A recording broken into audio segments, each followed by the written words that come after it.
growth requires more than capital. Why do we call it the cheat code? Nobody said growth had to be fair. Revenue solves everything. Welcome to the cheat code.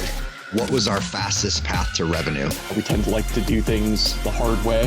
What's the cheat code? It's giving yourself an unfair advantage over the others. What is it that really works, and how are we going to grow these organizations? That's our cheat code. Hey, welcome back. You are on the cheat code. Well, first and foremost, I should probably introduce my guest host for the day, Mr. Sean Kester, joining us again as Mr. Wagner is on a plane somewhere in the Northwest with our friends from Stout Street. So, Sean, thanks for joining as always. Absolutely. Thanks for having me again. And we're welcoming Megan Heuer to the podcast today. And I'm sure you know Megan from her multiple stints within B2B, obviously in a long and illustrious career over at Serious Decisions, really kind of one of the pillars of ABM there, over to Engagio, to Winning by Design. And now she is the CMO over at a group called Datos Insights. So Megan, first and foremost, welcome to the show. Thank you so much for having me. I'm happy to be here.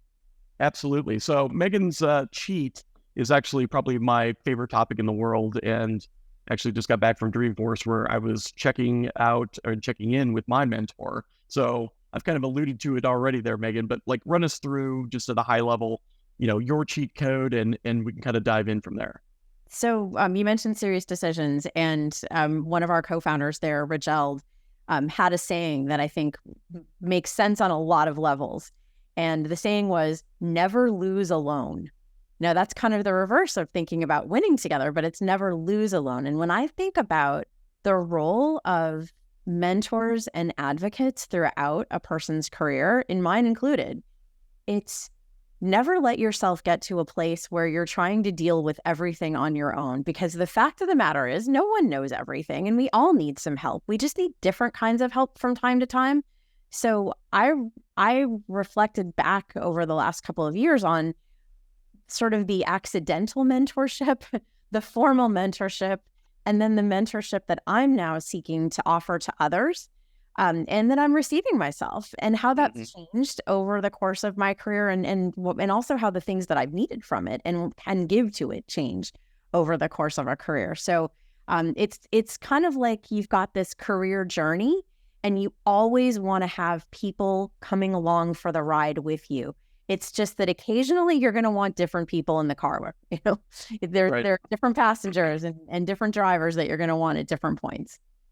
So you mentioned like kind of how you got started with mentorship or kind of fell into it and so on. Like I find actually a friend of mine put up a post this morning on LinkedIn about this explicit topic and why people don't do it more, right? Like, or they wait until they have like this acute need. And then it's like, in my opinion, fairly cheesy. Like someone's looking for a job and suddenly now they're, taking every call in the world and looking for, what can I do to help you? And they're really looking for, it's a thinly veiled ask for help. Why do you think that is? Why is this like such a skirted topic when it can be so powerful? That's an interesting question. I think it's changing. I will say I noticed that our sort of Gen Z and millennial, folks in the workforce now, I see them actively seeking formal and informal mentorship way more than previous generations. So right on. I love it. I think for me, earlier in my career, it was, I didn't really know who to ask. I didn't know what to ask them. Like, what exactly is it you get a mentor to do? And sometimes it's just being afraid of admitting a weakness, like especially as you get further on in your career. It's if you want to go to somebody for help, it's basically saying there's something I'm not good at, or there's something I'm unsure of, or there's an opportunity that I don't know that I'll be successful on my own getting to. Can you help me? And asking for help for a lot of people is hard, I think, just in general. And that's kind of the don't lose alone, right? We actively said, if you have a deal that doesn't look like it's going to close, you got a renewal that's not going to happen, get your team, get, executives, get whoever you can to come help you solve for that problem and get to the outcome you want. Same thing with your career. But it's hard to ask for that. How many times does a salesperson get to, they said no before then, and they didn't even ask other people for ideas for help. Same thing with the rest of our career. Yeah, I think there's a self-importance like challenge there, kind of that imposter syndrome thing where it's like, why are they going to say yes to me if I ask for time? And like, I found the exact opposite to be true. Like, most people are really generous with their time, and I think most people want to help genuinely. And so I think if you can get past both those barriers in terms of like challenging, asking for help, as well as like, will someone take time for little old me? Again, it's just such a powerful lever to pull. Definitely. And I think about, how I got my first significant job, sort of B2B job out of college. So I kind of worked in another space for a year. But when it was time for me to completely switch gears and get a grown-up job, I went for help because I said, I don't know how to do this. I don't know how to make a resume that takes my English major, journalism, limited, working at a linen shop and, selling yacht charters for Pete's sake. Like, how do I turn that into a real job? And I made myself vulnerable, and I went to a friend of mine's dad who was really, really good at what he did. And my friend had said, hey, he's been willing to help a couple other people with their resume. I bet he'd be happy to help you. So I just said, okay, I need all the help I can get at this point because there's no way I'm making this transition without some coaching. And I gave him my resume, and he said, not only can I help you with your resume, but I actually need an editor. I need someone to come in and help go through all the consulting work that at that time Gartner in the early 90s was producing. Fun fact. And I had never even thought that would be a thing, right? Until somebody looked at my skill set and said, I need somebody who can write and who can edit and who is used to deadlines. I'd never thought of it that way. And he did. And I had a job. And that led to a great, almost 5-year stint in Gartner Consulting, where I also found those skills could apply to consulting projects, same skills. I did ultimately have to go back and get an MBA, but, at that point, but I sure as heck got a huge opportunity. And that's just because I was like, I need help. And someone was willing to help me. Yeah, it's amazing.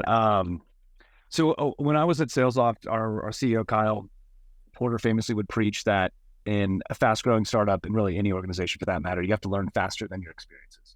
And so that was something that he would preach about at every single all hands. And I think that goes all the way from the CEO or executive level, all the way down to, the entry-level person, because things are going to move so fast that you can't wait until you have that experience to learn how to do it. And I think there's a lot of different types of mentors for different scenarios and different things that you're trying to grow with. How would you kind of break down those different kind of categories of mentors and where they can help most, whether it's, peer-to-peer or something from an executive level down, like if you're trying to level up? Well, I'll give you an example of one type of mentorship that managers can do. So I literally just got off a call with my team. And one of the members of my team is earlier in her career, but looking to step into an interesting role that would be a bit of a stretch in terms of her past experience. But she's proven herself in terms of every opportunity to learn something, try something, and do it. She's proven herself. And so we thought, okay, let's, if you're interested, let's talk through, what is going to be reasonable for you to take on and what's going to be too much of a stretch maybe for right now. And then let's also look at your existing responsibilities and say, what do we need to shift around?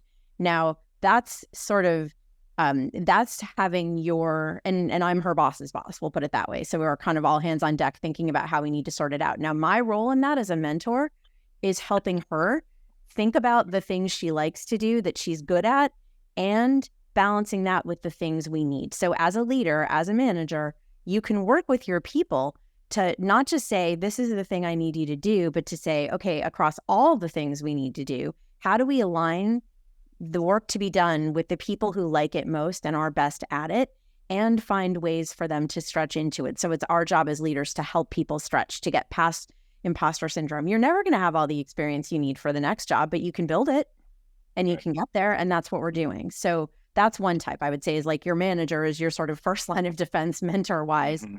But that of course is a person who's also responsible for your performance review. So you're maybe going to have different discussions with them. So, but it is a type of mentorship. And I encourage leaders to look at their team and think about that development. So that's one type. The next type is a mentor who is somebody from outside of your organization who is either in a role you respect or that you have a really good rapport with, that is a more senior professional who can help you think through how to deal with those with different kinds of situations that wouldn't be appropriate to bring to your boss and wouldn't be appropriate, to talk about internally. So and earlier in your career, it's easier to find those people. Like you can definitely, I work with a group called Women in Revenue. They've got mentor programs set up. There are all sorts of opportunities for that. Also, when you leave a job, if there's somebody that you really clicked with in terms of just appreciating how they did their work, how, the knowledge they had, that's a person to keep in touch with as your external mentor. And it could also be just somebody from, like I had a friend and, a friend's dad who turned out to be an amazing mentor in my career. They're all, so those are different ways to get that external mentor. Later in your career, that gets a bit trickier because often things become more complicated and more confidential. So that's where you see a lot of more senior professionals, instead of having a traditional external mentor, they go to a coach. You get an executive coach. And we had that as, part of what we did at Sirius and Engagio. And I've got to say, it was incredibly helpful as a senior executive to have a confidential sounding board for how to show up and be your best at work. And so earlier you can do the external thing. Later, you kind of got to balance that with what needs to be under the cone of silence. And that was something that a company provided, or is that something that just you individually sought out? So I was lucky that in both cases, the companies provided that to us to help us, just grow as leaders. But in many cases, people invest in that for themselves, or maybe you can ask for that as a perk, right? As a benefit of, joining and saying, hey, if I'm going to step into an executive role and have all the support I need, I'm going to need a coach. Because you don't want me, speaking out of school with somebody who might not keep it confidential. But that's kind of the site is like your external voice of reason. And you could have more than one of those, by the way. You can have somebody who helps you with kind of interpersonal or empathy and EQ related things. You can have somebody who helps you with technical skills or other kinds of professional skills. You can have someone who helps you with understanding the political chess game that is business. Different people may have different things to bring to you. And you may just need somebody who's a cheerleader, who's always going to be like, hey, you got this. That's another type. And that may not all be rolled up into the same person. And that's, so that's something to think about too, is who's that. You have a network of mentors and people around you that help you be better. And then the last type is, it's kind of different than a mentor. It's an advocate. That's somebody who's going to help you get a promotion. So what I was just doing with the person on my team and what I strive to do for others is be an advocate for them to get into their next role. And advocates look different too as you get more senior in your career. At first, it could be you have a manager who really sees the potential that you have and will, go and fight for you when the time comes to get promotions or get new roles or get bigger projects. And then sometimes you want an advocate who's outside your organization who's going to help you, get those roles, to be a reference for you, to help you identify opportunities, somebody who's really good at making connections. So those, but it's a more specific and direct kind of ask. Like you mentioned earlier, that veiled ask for a job. That's not what we're talking about. An advocate is somebody who just wants to fight for you and wants to help you and lift you up and will put their money where their mouth is. So I think it's important to note that it's not just getting one, to your point. Yeah. It's not like I got a mentor now. There's ones that are for tactical. There's ones that are more ethereal for, career overall. There's people that you want to grow into and have a career track like them that you just want to, hear about their experiences. And then there's ones that are super specific to maybe a scenario or an issue that you're going through at that current time. Yeah, for sure. Yeah, I think, the term mentor tends to come with, quite a bit of baggage, but it sounds like, is there a kind of formal construct for what a mentor has to be, or is it, kind of more fluid than that? I treat it as more fluid. I know there's a definition. It's like, you will show up and you will have a lunch and you will cover these 4 things and, you'll send them a Christmas present. There's a whole laundry list of the formal mentor things. But my experience has been, and this is maybe my cheat, right, is don't say no to that. But the most genuine mentors and the people who truly are committed to supporting you and helping you grow are going to come organically. Maybe you'll get really lucky in one of those situations and get matched with somebody who really ends up being that person.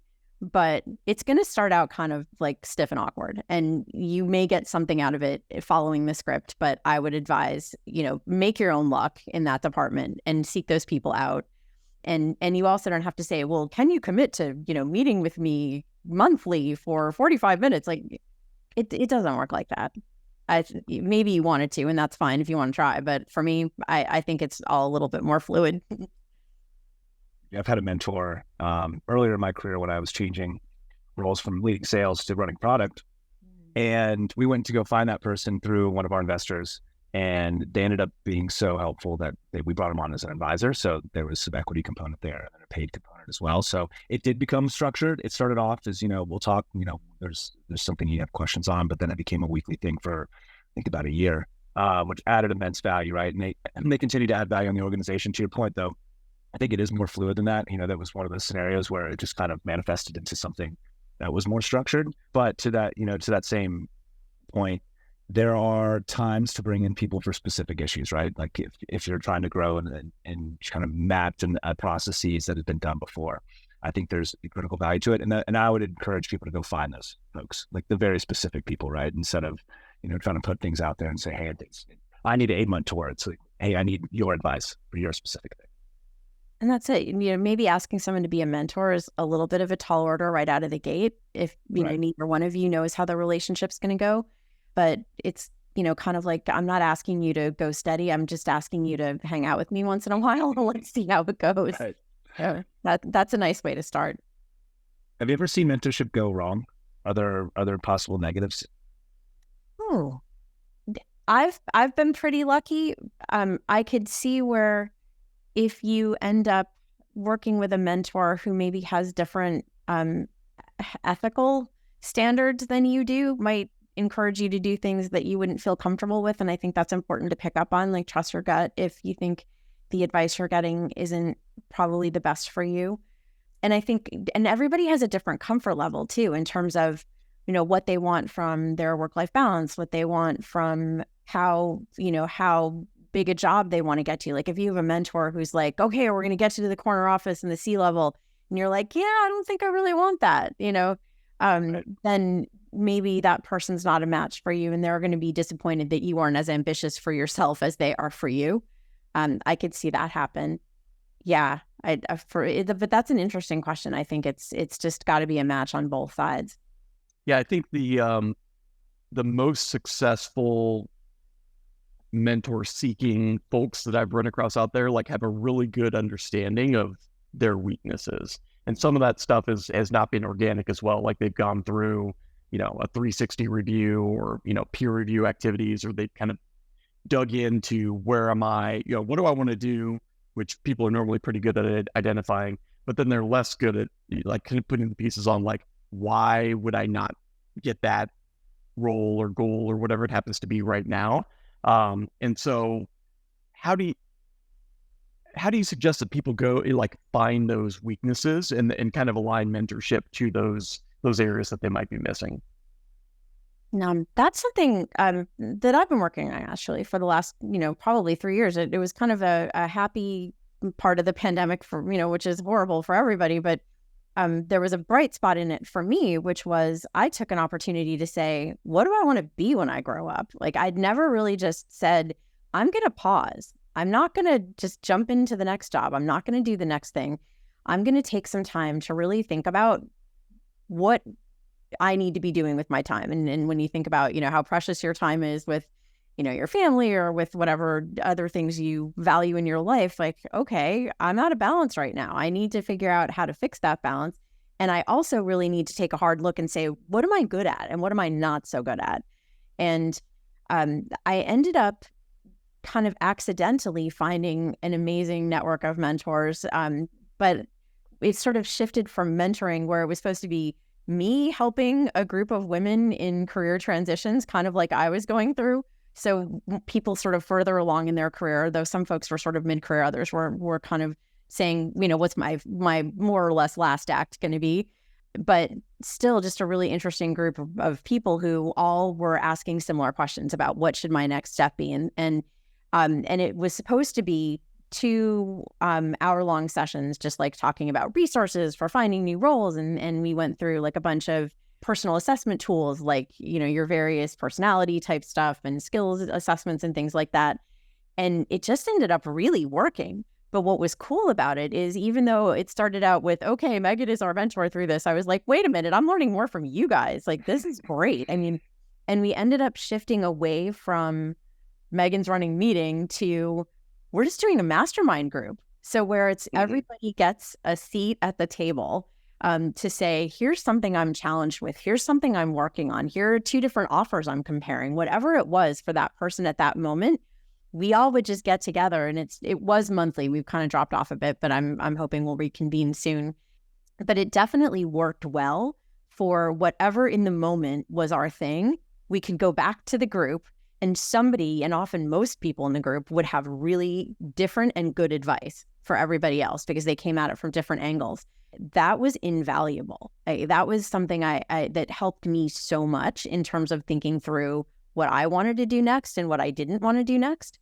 But it really, it was a form of mentorship I hadn't thought about before, but it worked really well. So I would say, especially for, people with more complex career requirements than people earlier in their career, where you're exploring things with more moving parts, consider that mastermind group approach of, getting different people together to talk but have some structure to it so that everybody gets their moment and everybody gets help on their challenge for that day. So everyone, and it worked beautifully.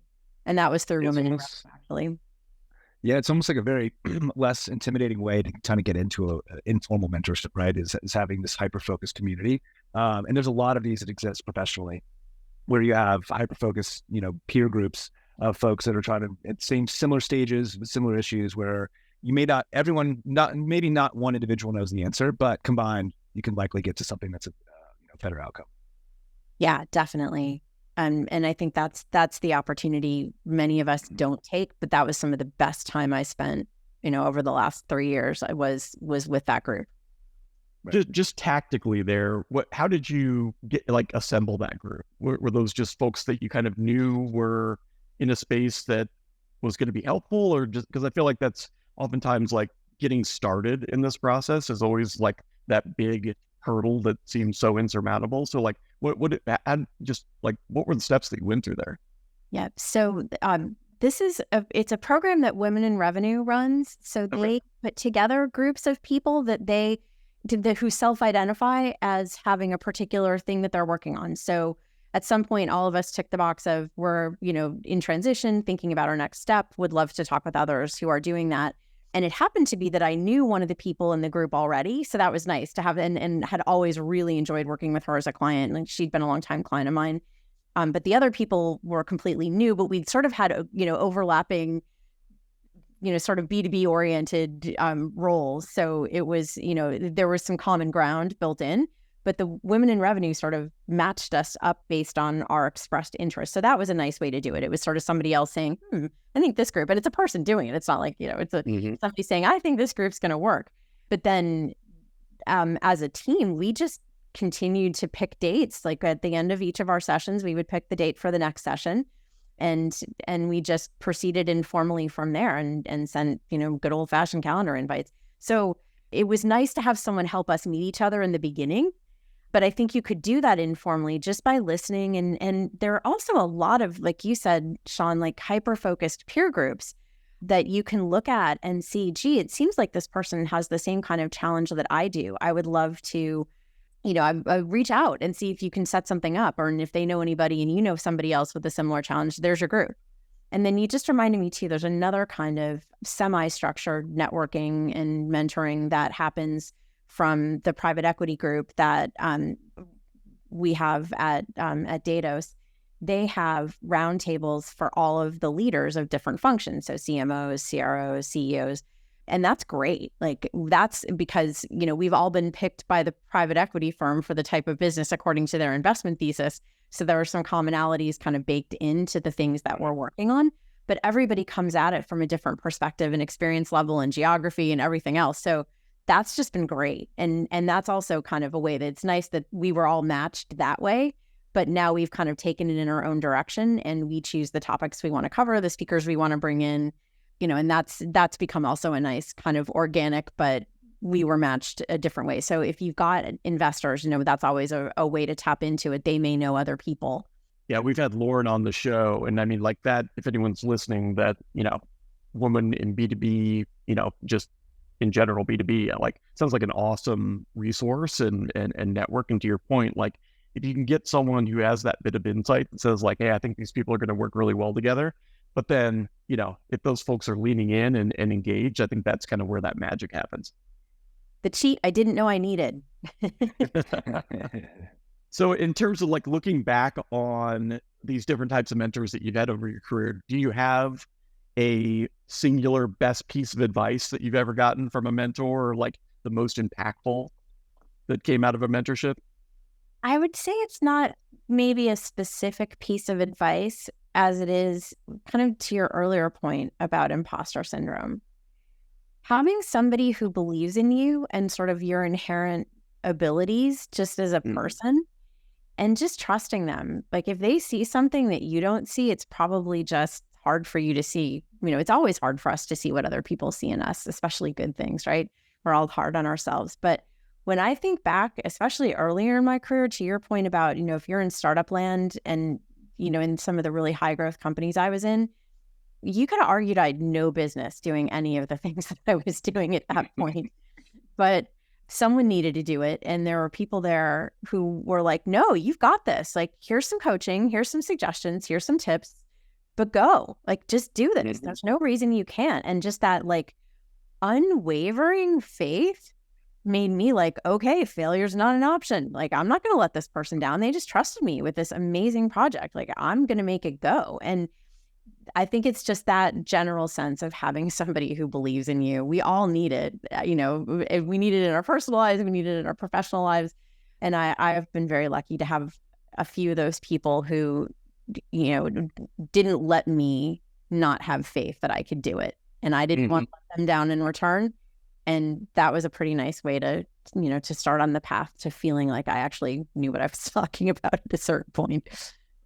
Yeah, it's sort of critical of just a trait of a good leader, right? Is to empower your folks. And I think most people would be lying if they said they didn't have imposter syndrome, from the very entry level all the way to the top, right? And I think the thing that, for me personally, one of my mentors and as our leader that just turned into a mentor was that, they, to your point of just giving you a project and just saying, hey, I think you're the only person that can do this, right? And like that in itself is just like, okay, well, they've got the confidence in me to do this. I'm going to go figure this out, right? And the other piece is also admitting when you don't know things, but being confident that you can go figure it out. And I think that's a trait in a person that, that's a lesson a mentor shared with me. It's like, it's okay to tell other people you don't know what you're doing, but you just got to be the best at going to figure it out, right? And so to your point, it's like, is having that voice in your head or, the physical voice that says, you know what you're doing, you can go figure this out and you can lean on them with any issues that you have. I think that's a very good trait of a mentor. And so, my advice would be for anyone on any levels to go find someone like that, right? And it doesn't have to be structured. It doesn't have to be, something that you meet on a regular cadence, but, having that sounding board is critically important. And so, Megan, do you find that you actively seek out, like kind of now that you're, in a more mature area in your career, do you seek out kind of paying that forward, or like, how do you find that people approach you and those relationships that, where you've graduated to that mentor stage? I've made it a mission of late to pay it forward. I feel like, I've really reflected on the people who have helped me, and I really want to be that person for other people now. So I find that it works in a couple of ways. One is I really do want my team that I have today to be successful. They're great people. They have great skills and they're just lovely humans, and I want to help them as much as I can. So I'm trying to really concentrate on ways like, so in my actual job, it's a mentorship in that I'm spending more time thinking about what are the things that they want to grow into and how can I help them get there. So that's one way. The other way is kind of back to that idea of, as a, mid or later career professional, a lot of people are having to make moves and changes, and the job market right now is tricky to say the least. And I do have a number of people who've reached out and said, hey, I'm thinking about making a change. Do you have any ideas for me?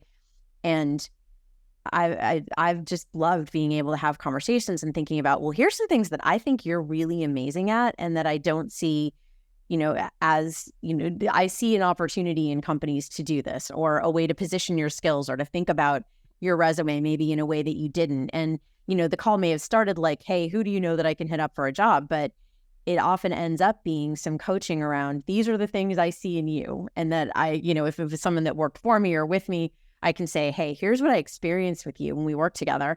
And I really want you to make sure you highlight that in your experience. And this is, these are the kinds of people who may have an interest in you and what you do. And then I make those introductions where I can. And when I think about, when I was starting to make a shift, all the people who were willing to do that for me, I mean, I can't, the only way to pay them back is to do it myself and for others. And just to encourage, people that are curious about, hey, what are some ideas you have based on my skill set, based on, the things that I like doing? What are some things I could do with that? That's a role I'm delighted to play. And if I've helped anybody in doing it, I'm very glad. What advice do you give to those who want to be mentors and maybe don't know where to start, right? So they've got the desire to be a mentor, but there's not maybe people lining up to ask for their mentorship. Where should they start looking, or where can they start investing their time? I think probably a couple of places. I mean, one would be going to mentor organizations. If you want to start with something a little bit more formal and get matched with someone that maybe you don't know, then I think certainly work through any, professional organizations or other, things like Women in Revenue, where they actually they're like, please sign up to be a mentor.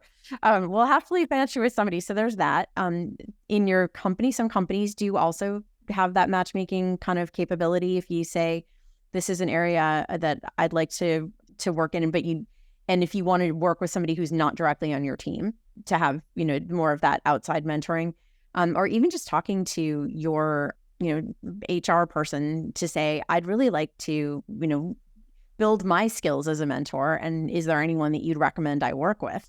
Or even going to other leaders within the organization and saying, hey, is there anyone on your team that you think would benefit from working with me as a mentor? So that's, kind of keeping it close to home. I would say, I'm also at the point in my life where a lot of my friends and former colleagues' kids are starting to get into the workforce. So, if there are those opportunities, if say a friend comes to you, hey, my kid's looking to be a marketer, I've had that happen. I'm like, oh, I'd love to talk to them.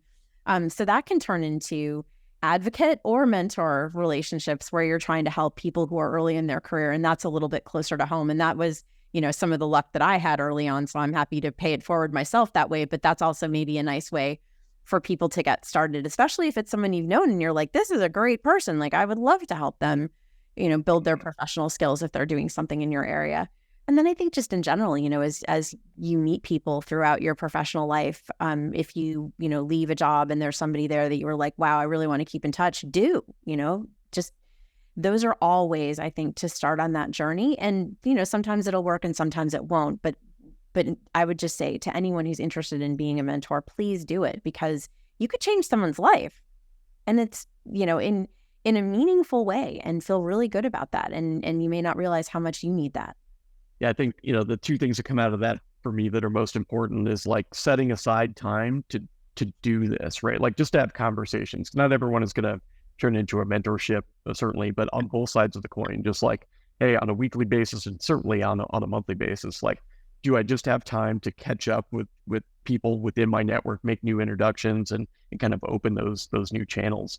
And then the other thing that you mentioned that's hypercritical is if you're going to make a connection or provide that bridge to a relationship, make sure it's one that is relevant and is going to mean something to that person, right? We've all had terrible, introductions where you're like, I wish that wouldn't have happened, right? But really being known for being a connector of people is I think one of the best skill sets and traits to have out there. So in that vein, Megan, if people want to connect with you, where should they go? What's the best channel to reach out? Oh, I'm super easy to find on LinkedIn, and, just mention that this is how you found my name, and I'm happy to connect and happy to help. Awesome. Well, Megan, thanks so much for joining us today. Really appreciate it. Again, if you want to check out what Megan's up to these days, you can go over to Datos Insights or certainly connect with her on LinkedIn. Great conversation. Love the topic. Again, one of my absolute favorites. And if you are not yet subscribed, please do so. You hit that little like, subscribe button, share us with your network. New podcast getting started always helps us out. Sean, thanks for joining us and the guest host. Megan, thanks so much for your time. Really great topic and very much appreciated.